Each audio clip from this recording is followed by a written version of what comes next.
cuando coinciden Murdoch y Shelby como unos científicos que saben más de física cuántica que de poner una lavadora, un general que cree que los científicos son hippies con calculadora y una bomba capaz de dejarte sin wifi en el mejor de los casos, solo puede significar una cosa: es hora de un nuevo combate en Film Versus.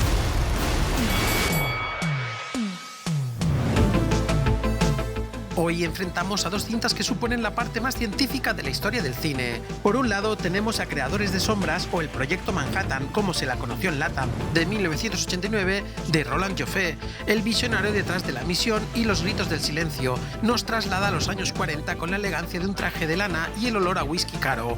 Una película que intenta por primera vez en el cine meter a toda la historia del Proyecto Manhattan en un molde de cine histórico ochentero. Paul Newman, Dwight Schultz y John Cusack, entre otros, nos proponen un drama histórico que intenta capturar la carrera por la bomba atómica en Los Álamos, con un enfoque íntimo, casi doméstico, en la vida del padre de la bomba, Robert Oppenheimer. En la otra esquina, Oppenheimer de 2023. Christopher Nolan, el arquitecto de mundos como Inception, Interstellar y Dunkerque, nos sumerge en una biografía épica, sensorial y psicológica del mismo físico, con Cillian Murphy como un Oppenheimer atormentado, Robert Downey Jr. como su némesis Lewis Strauss y una narrativa no lineal que explota en la pantalla como una reacción en cadena.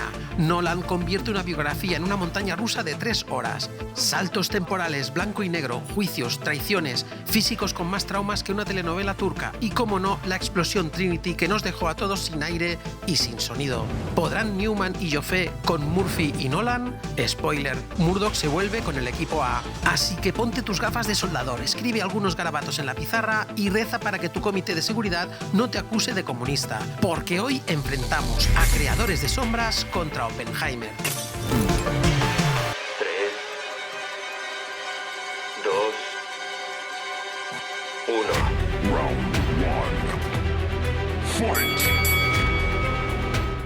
En la esquina izquierda tenemos a Creadores de Sombras o Fat Man and Little Boy en su versión original, Arma Secreta o Proyecto Manhattan en LATAM.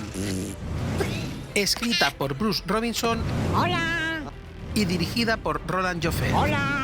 La trama sigue al general Leslie Groves, interpretado por Paul Newman, que lidera el Proyecto Manhattan para fabricar la bomba antes que los nazis. Groves recluta al físico Robert Oppenheimer, interpretado por Dwight Schultz, un genio brillante pero conflictivo, y juntos arrastran a medio ejército de científicos, políticos y militares hasta Los Álamos. La película mezcla intriga militar, biografía personal y debates morales sobre la ciencia y el poder.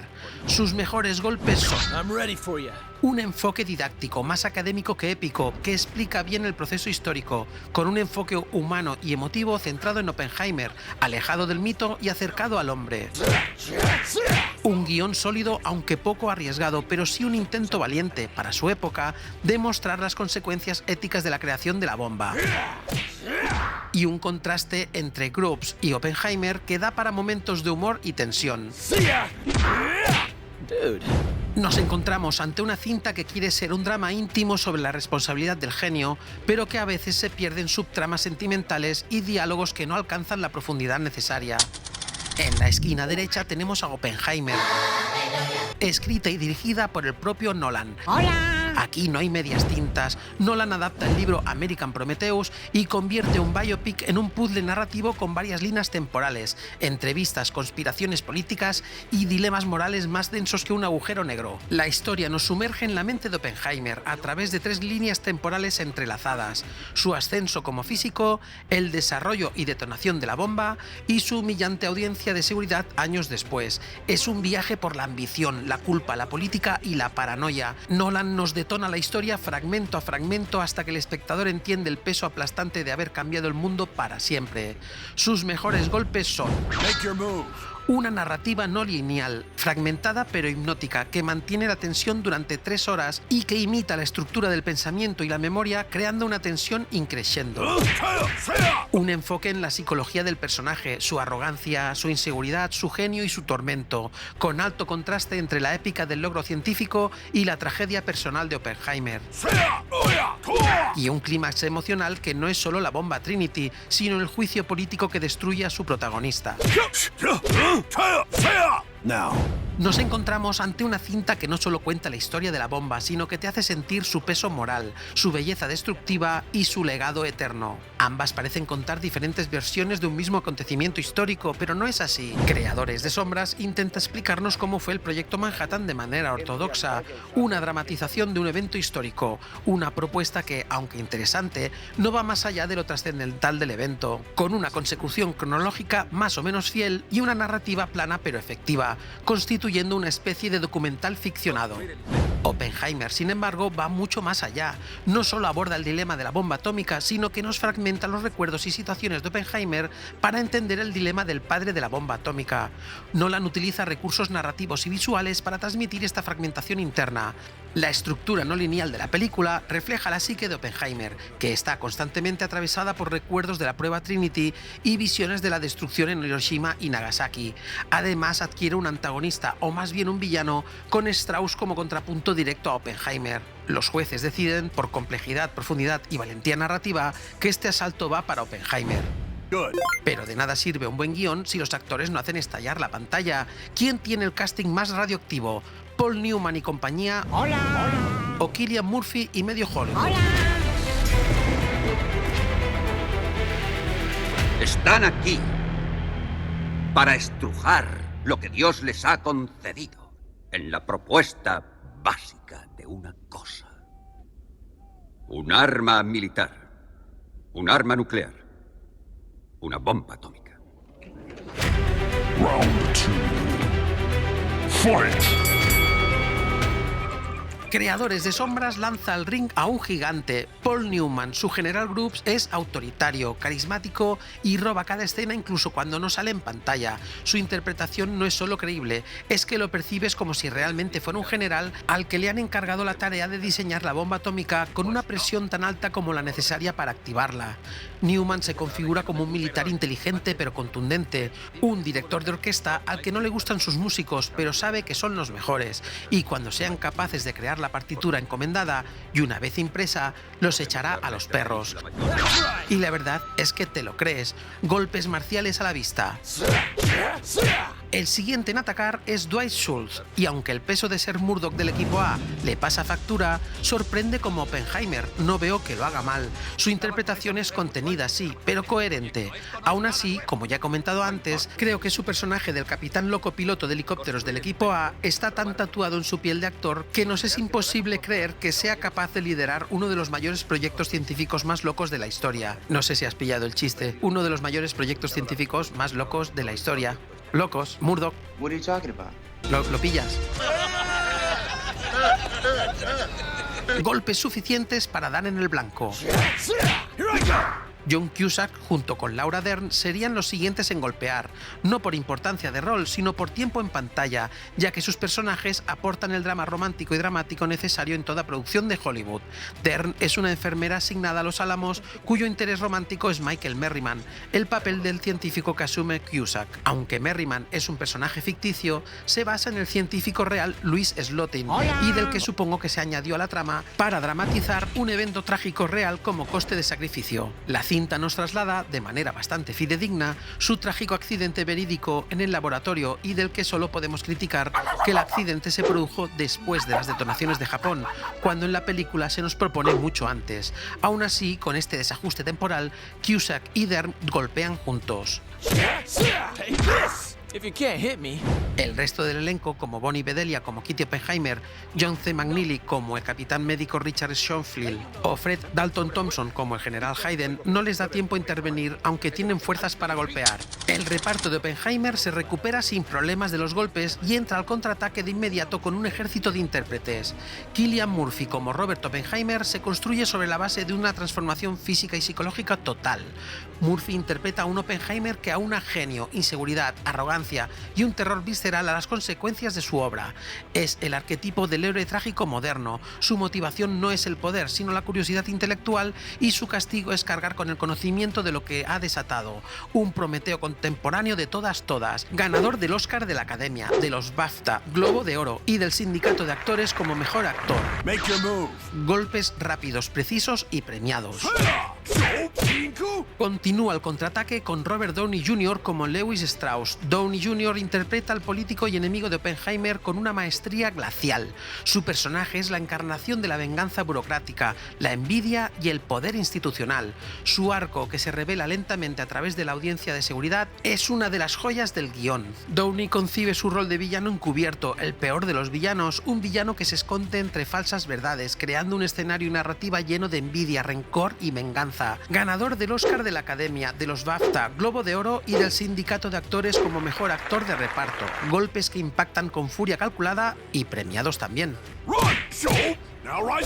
La tercera en contraatacar es Emily Blunt como Kitty Oppenheimer.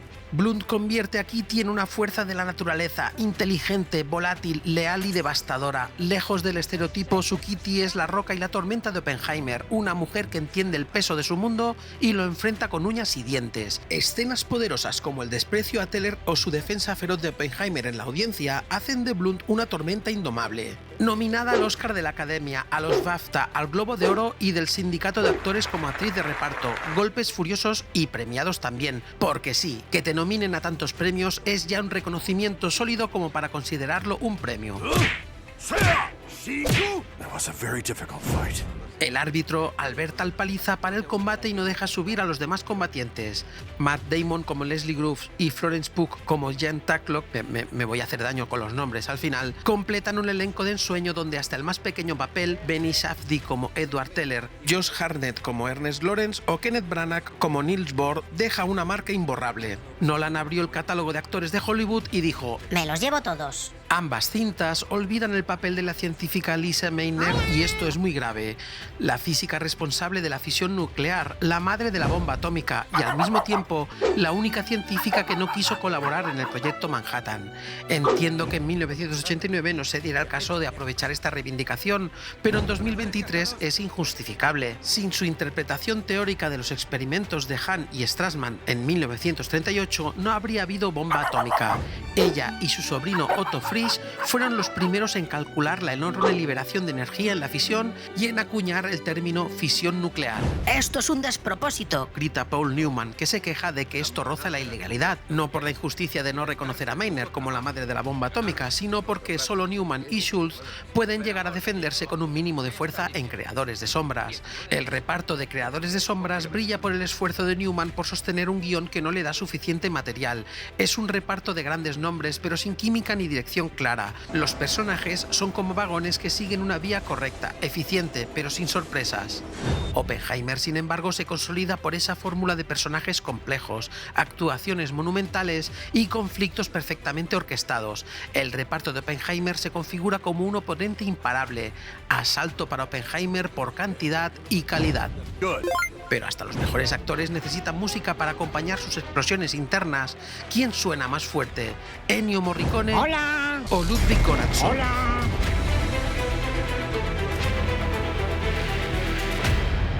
Se liberan neutrones extra que podrían usarse para dividir otros átomos de uranio. Una reacción en cadena. Perdón, ¿qué estamos pensando todos? Una bomba, Álvarez. Una bomba. Round 3. Fight!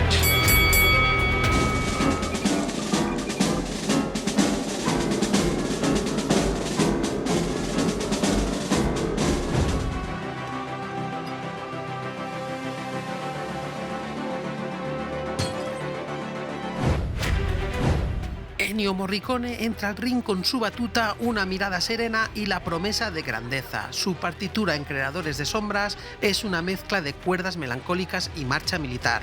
Una banda sonora que intenta elevar el drama, pero que a veces suena más a épica genérica que a la angustia específica de la era atómica. El tema militar se me hace recurrente, omnipresente y hasta molesto en ocasiones, quizás para transmitir esa desconexión del mundo militar con el científico, dando la sensación de marcar el ritmo a Oppenheimer de manera marcial. Y si esa era la intención de Morricone y Joffé, les aplaudo. El tema dramático me parece demasiado melancólico, de nuevo quizás para contrarrestar esos dos mundos que propone la cinta, el de la destrucción por el bando militar versus el del conocimiento por el bando científico. Comentar también que la partitura me parece demasiado parecida a Los Intocables de Leon Ness en no pocas ocasiones.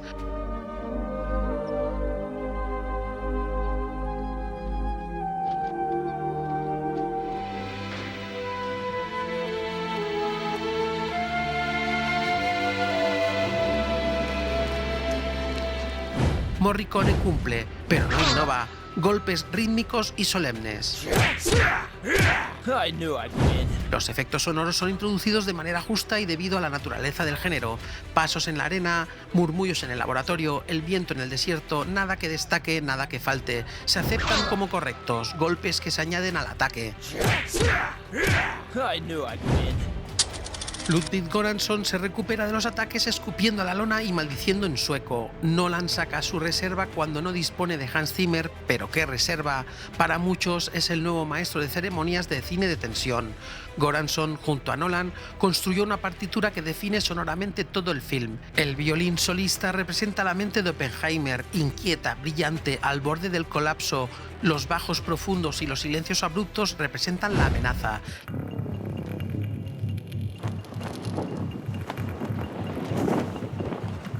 La explosión, la culpa. El destructor de mundos. El propio Göransson decía que quería que la música sonara como un átomo dividiéndose, hermosa, ordenada y luego caótica y destructiva. Violines que parecen sirenas de alarma. 3, 2... Crescendos infinitos que te suben el pulso. Tensión pura en estado auditivo. Göransson golpea rompiendo la guardia y derribando por completo a Morricone. Los efectos sonoros quizás son más representativos, sobre todo en el momento de esas visiones de Oppenheimer de la concepción del átomo.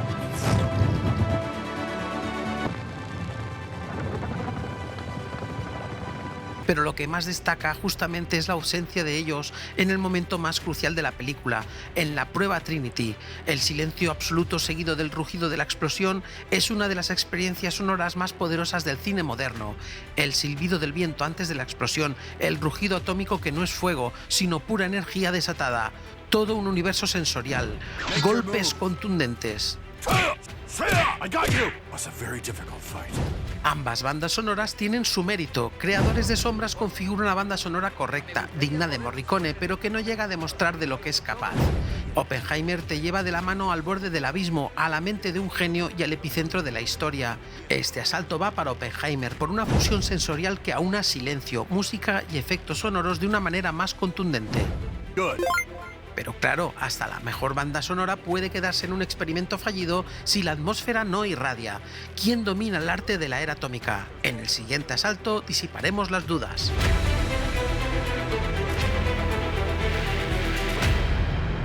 Espero que encuentren la melodía. Por ahora no podemos ni silbar el estribillo. Round 4. Fight! El diseño de producción de Creadores de Sombras se prepara para el asalto y se pone en guardia. Creadores de Sombras buscó transmitir la seriedad del esfuerzo bélico. Se emplearon uniformes, equipamiento y vehículos militares de época, así como réplicas de los laboratorios con pizarras, fórmulas y prototipos. Aunque algunas licencias narrativas simplifican los procesos científicos, visualmente se nota la intención de acercarse a lo real. Varias secuencias muestran maquinaria pesada, hangares, depósitos y zonas de ensamblaje. Todo está diseñado con un aire frío y monumental, transmitiendo tanto el secretismo como la magnitud logística del proyecto Manhattan. El clímax visual es la recreación de las bombas Fat Man y Little Boy. El diseño de producción se esmera en mostrar el proceso de ensamblaje con un realismo casi documental, jugando con la tensión dramática entre el objeto físico, un artefacto metálico, y el peso moral que representa. Utiliza el contraste entre el desierto inmenso, árido y vacío y los laboratorios llenos de actividad científica y militar. Esto refuerza la idea de un experimento monumental en medio de la nada. Se percibe más como una recreación académica de época con cierto aire escenográfico. Aunque la película no logró ser la gran epopeya histórica que buscaba, su diseño de producción es sólido y meticuloso, cuidando tanto la recreación histórica como el impacto simbólico de mostrar el nacimiento del arma más destructiva de la historia. Golpes más que suficientes como para aturdir a su oponente. Oppenheimer de Nolan configura un diseño de producción potente, siendo uno de los elementos más comentados y admirados de la película. Se rodó casi íntegramente en IMAX 65 mm y 65 mm de gran formato, dando como resultado un máster final en formato IMAX de 70 mm que ocupa la friolera de 53 latas o rollos de película, porque aquí sí que más grande es mejor.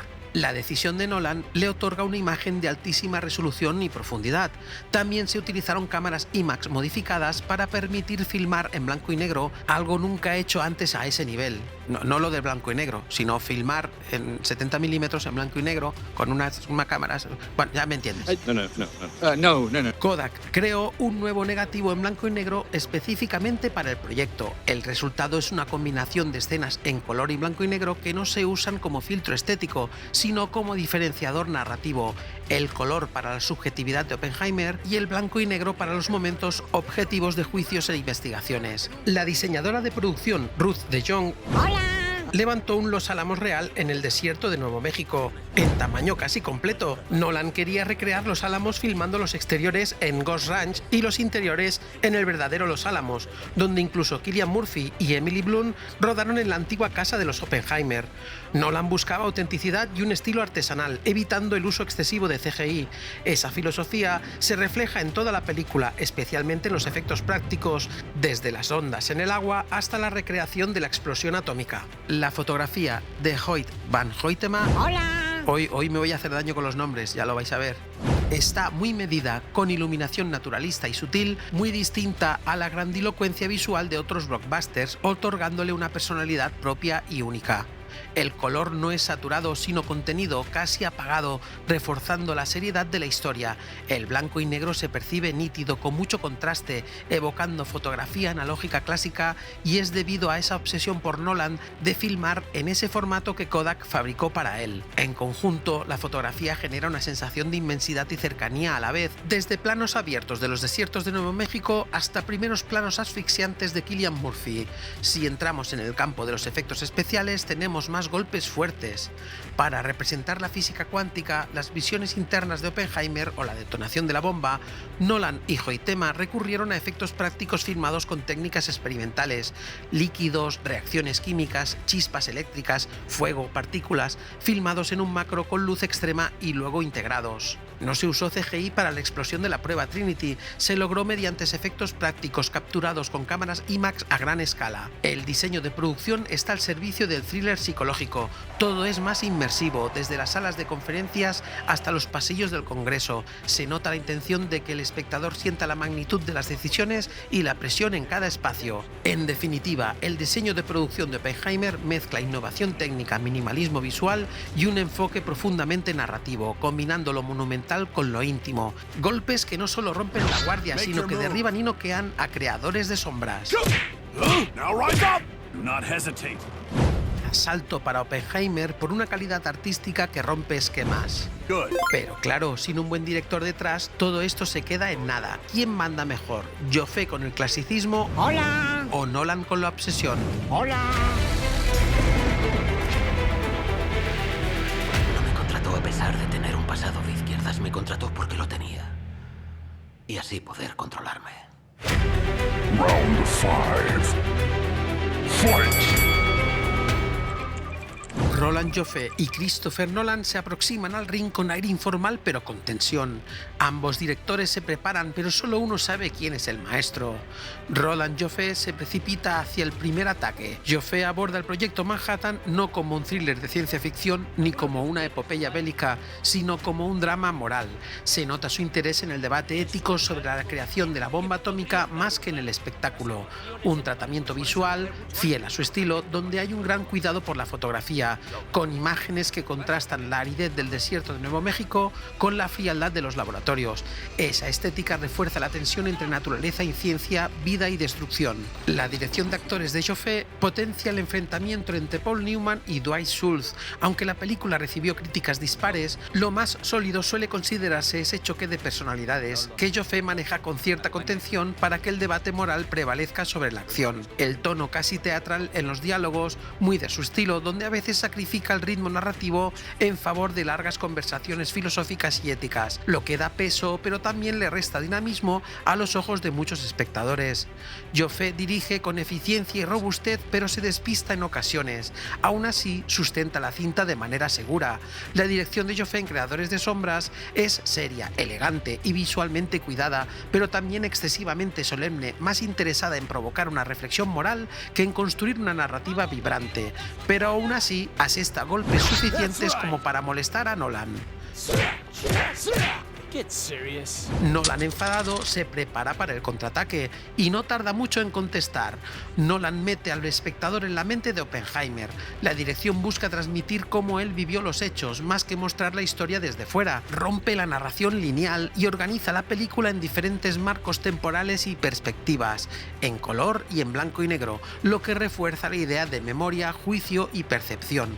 Combina imágenes abstractas, destellos, chispas, ondas de energía con el uso del sonido, a veces ensordecedor, a veces con silencios abruptos, para reflejar la experiencia interna del protagonista. Nolan además usa un concepto visual monumental. El uso de IMAX y de sus encuadres amplios da a la historia un tono épico, pero Nolan evita caer en lo espectacular puro. Incluso la explosión de la bomba se filma con sobriedad y carga psicológica. Dirige a los actores logrando que el elenco encarne matices, contradicciones y vulnerabilidades, con Cillian Murphy en el centro, interpretado no como héroe ni villano, sino como un hombre complejo.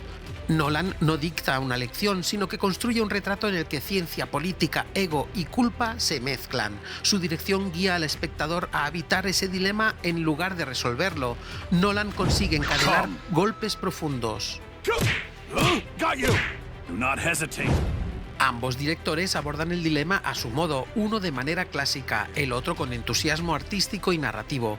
Sus diferencias se pueden separar en distintos apartados. El enfoque narrativo. Joffé cuenta la historia de forma más clásica y lineal, casi como un drama histórico con tintes teatrales. Se centra en la relación entre Grubbs y Oppenheimer y en el dilema moral de la creación de la bomba, pero sin arriesgar demasiado en la estructura. Nolan fragmenta el tiempo, superpone líneas narrativas, la vida íntima de Oppenheimer, los juicios políticos, la carrera científica y construye un mosaico psicológico. En lugar de narrar qué pasó, se interesa en cómo lo vivió Oppenheimer desde dentro. El tono. Joffé, solemne, reflexivo, casi académico. La película se plantea como un debate ético en pantalla, con diálogos extensos y pausados.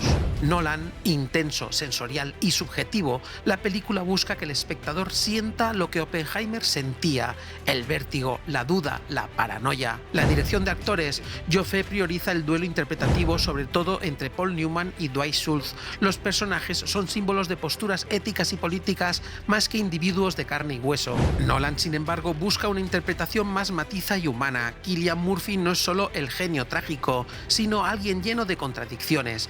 Nolan enfatiza la dimensión personal, íntima y vulnerable. La dimensión política y moral. Joffé plantea la pregunta moral de manera directa, casi didáctica. ¿Es lícito crear un arma tan devastadora? Nolan, en cambio, enreda esa pregunta con la política, la paranoia, el ego científico, la culpa y la responsabilidad personal. No ofrece respuestas claras, sino un retrato ambiguo. Nos pone en medio del conflicto y nos dice: Tú la llevas. Joffé filma un drama histórico serio, con enfoque externo y ético. Dirige Creadores de sombras con sobriedad. Correcto, académico, sin grandes riesgos. Una narración clara pero plana. Nolan filma una experiencia inmersiva, fragmentada y subjetiva que convierte a Oppenheimer en un prisma a través del cual ver la ciencia, la política y la moral del siglo XX. Nolan no dirige a Oppenheimer como un pintor que no quiere mostrar o explicar, quiere emocionar. Montaje fragmentado, mezcla de tiempos, juegos de color y blanco y negro, un dominio absoluto del suspense. Es monumental, obsesivo, desbordante. Asalto para Oppenheimer por ampliar el dilema de diversos ámbitos y no solo al evidente. Pero por muy bien que se dirija, se necesita una escena explosiva. ¿Quién tiene el Hadouken más atómico?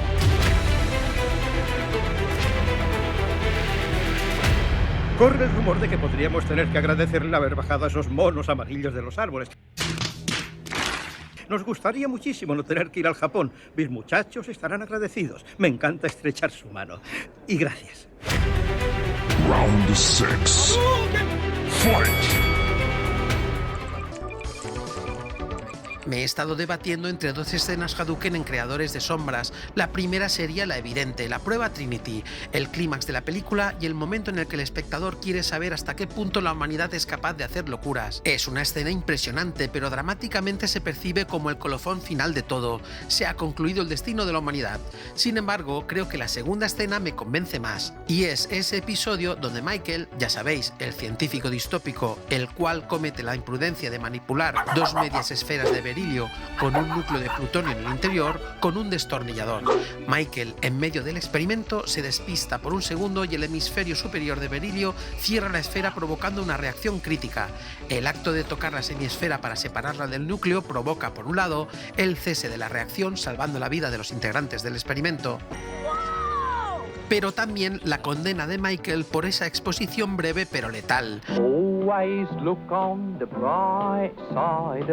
La escena me convence por dos razones. La primera, por una construcción cinematográfica de tensión que se complementa con un montaje, banda sonora y desenlace que me parece medido al milímetro. No hacen falta explosiones ni debates morales para darte cuenta que se está jugando no solo con fuego, sino con toda la humanidad. La segunda, por ese mensaje oculto que nos avisa que el más mínimo error, riesgo mal calculado o simple irresponsabilidad puede llevarnos al desastre. No solo nos advierte de ello sobre una bomba capaz de destruir ciudades enteras y por extensión al mundo entero, sino por esa insignificante esfera capaz de matar de manera invisible sin tiempo de reacción, valga la redundancia. Es esa amenaza invisible y esa falta de respeto a esos peligros la que da miedo en la escena. En Oppenheimer, el Hadouken, creo que aquí no hay escapatoria, es la prueba Trinity, rodada sin CGI con un silencio que hiela, con la sala del cine conteniendo la respiración. Es el punto de no retorno, toda la película construye hacia ahí. Nolan lo presenta con tensión casi insoportable, un silencio brutal antes del estallido y luego ese estallido que no es solo físico sino también histórico y moral. Es el clímax narrativo y visual y a la vez el principio de la caída del personaje. Después vendrán escenas potentes como la del discurso con el público celebrando, mientras Oppenheimer los imagina quemados por la radiación, pero el Trinity Test es el momento que se siente como el golpe maestro, el Hadouken definitivo. Hadouken! Good.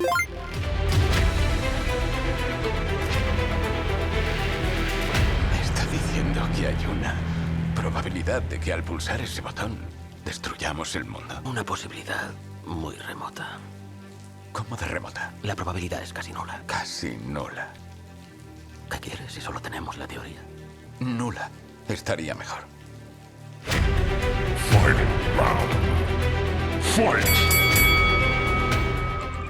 Una vez disipado el polvo y el estruendo de las explosiones, debemos comprobar cuál de las dos propuestas que abordan el proyecto Manhattan y sus consecuencias quedan en pie. Y no hay que esperar mucho para darnos cuenta que Oppenheimer lleva la ventaja. Aún así, hay que destacar los puntos fuertes de Creadores de Sombras. Por un lado, tiene el mérito de ser pionera en llevar a la pantalla grande la historia del proyecto Manhattan cuando todavía no era un tema tan popular. El dúo Paul Newman-Dwight Schultz aporta solidez. Newman, como el General Groves, resulta convincente y carismático, y Schultz cumple como el Oppenheimer pese a no brillar demasiado. Su duración más contenida de casi 2 horas la hace más accesible y directa que la mastodóntica propuesta de Nolan, y logra transmitir la tensión de una carrera científica y militar bajo la presión de la guerra. Pero también tiene debilidades. Por un lado, tiene un ritmo irregular, con escenas que caen en lo rutinario y un tono televisivo que resta épica. El retrato de Oppenheimer queda demasiado plano, sin el conflicto interno ni la ambigüedad moral que lo caracterizan históricamente.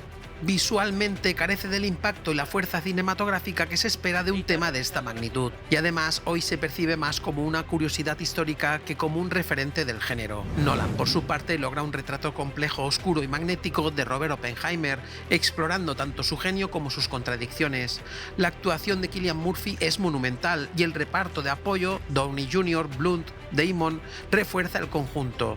El diseño de sonido y la fotografía elevan la experiencia, con escenas como la prueba Trinity que son un auténtico cine de impacto. Y a diferencia de la cinta del 89, Nolan se atreve a ahondar en las repercusiones políticas y morales del proyecto, mostrando a un Oppenheimer marcado por la culpa. Pero también tiene debilidades. Su duración de 3 horas puede resultar excesiva y exigir paciencia al espectador, a no ser que seas un entusiasta de la física nuclear o del momento histórico. El estilo narrativo fragmentado, con saltos temporales, puede confundir o alejar a quienes esperan una narración más lineal, y algunos personajes secundarios quedan poco desarrollados pese a su importancia histórica o se omiten directamente, como la ya mencionada Lise Meitner. Aunque Creadores de Sombras merece reconocimiento por ser pionera y ofrecer un enfoque sobrio de un tema complejo, se queda corta en ambición y en fuerza dramática. Oppenheimer, en cambio, no solo actualiza la historia con un despliegue visual y narrativo apabullante, sino que también profundiza en las heridas dudas éticas y psicológicas de su protagonista. Y es que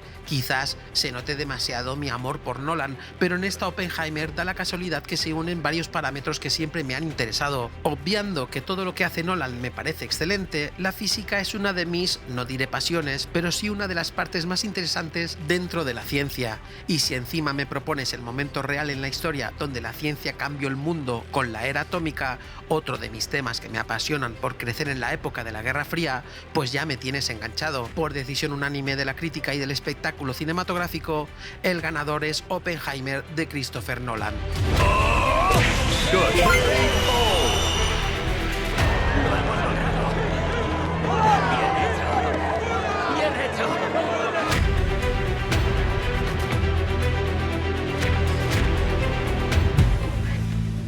Creadores de Sombras y Oppenheimer nos muestran dos formas muy distintas de acercarse al nacimiento de la bomba atómica. Y aunque Oppenheimer se ha llevado la victoria en este combate, ello no quiere decir que Creadores de Sombras sea un producto menor. Al contrario, fue pionera con un enfoque valiente y sincero. Ambas cintas son la parte ética y científica en el mundo del cine, pero más allá de estas dos películas, lo cierto es que el miedo nuclear ha sido un fantasma que ha sobrevolado décadas enteras de cine. Japón, el único país del mundo atacado por bombas nucleares, nos propuso en 1954 a Godzilla, un monstruo convertido en metáfora de la conmoción de Hiroshima y Nagasaki.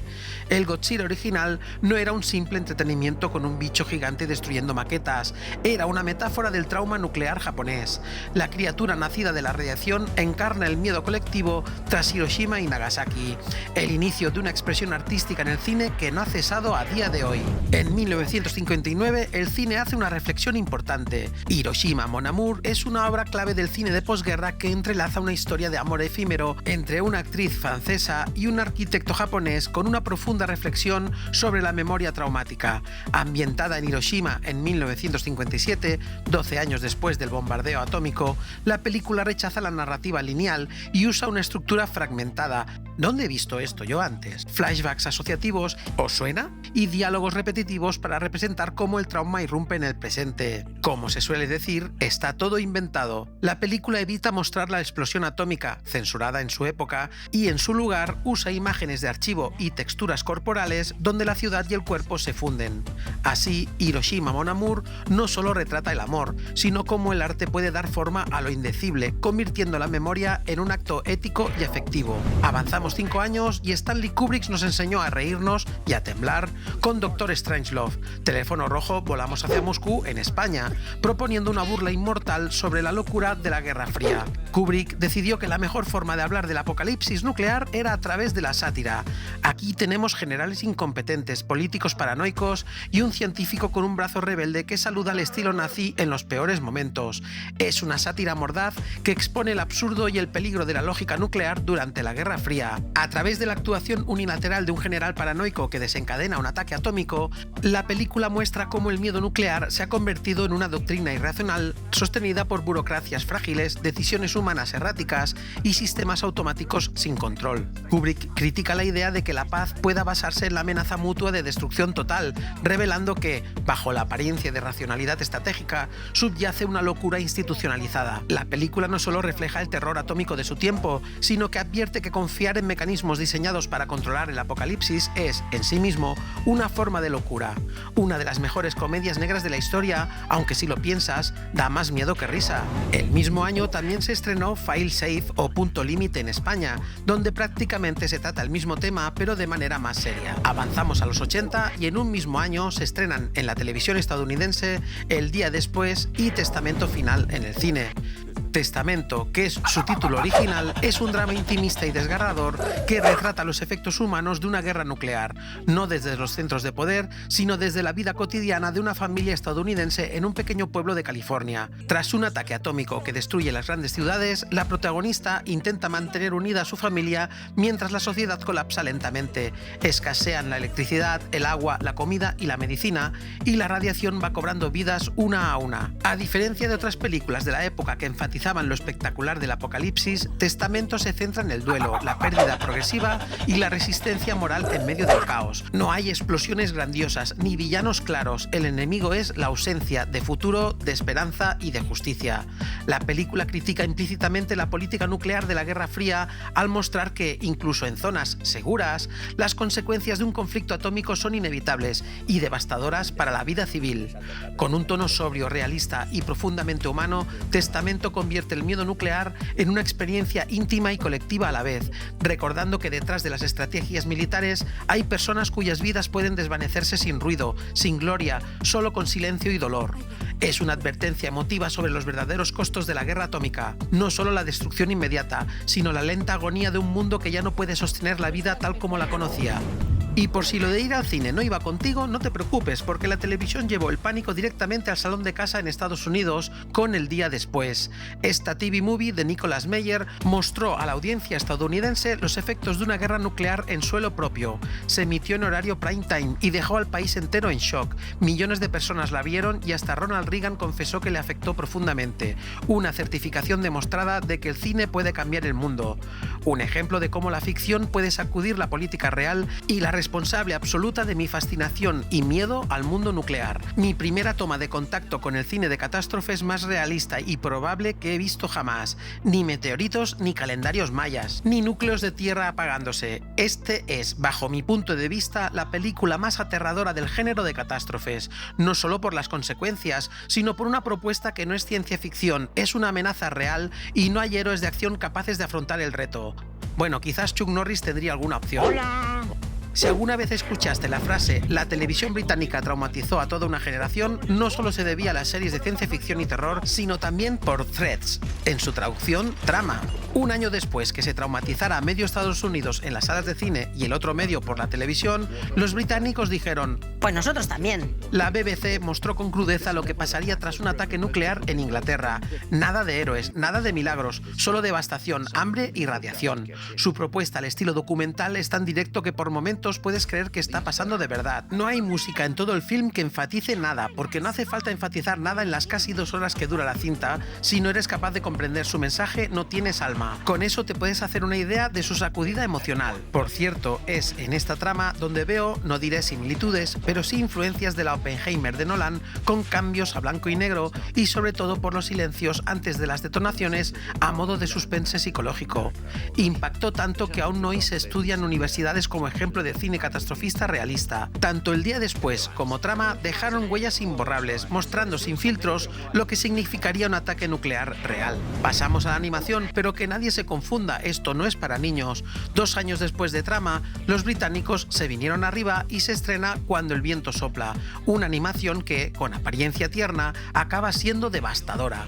La historia sigue a una pareja de ancianos británicos que intentan aplicar las instrucciones oficiales para sobrevivir a un ataque nuclear. La ingenuidad de los protagonistas contrasta con la brutalidad de lo que ocurre a su alrededor. Un cuento tierno y devastador al mismo tiempo, una obra que puede llegar a calar incluso más que las 2 anteriores mencionadas justamente por ese contraste. Hay más ejemplos, pero que no he podido visionar, como On the Beach o Countdown to Looking Glass, y otras que se me quedan en el tintero porque el vídeo se está alargando. Todas estas películas, con sus estilos distintivos, tienen algo en común: el poder de reflejar en imágenes y sonido, o sin él, un miedo colectivo.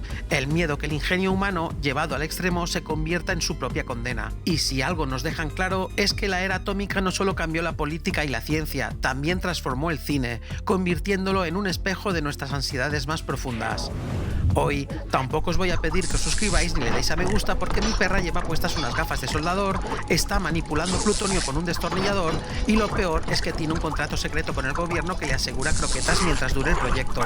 Esto quizás lo haga en el próximo vídeo. Maya, cuidado con eso, no vayamos a tener un susto. No me repliques. Además, ese destornillador es mío. Trae para acá. Que traigas, que es mío.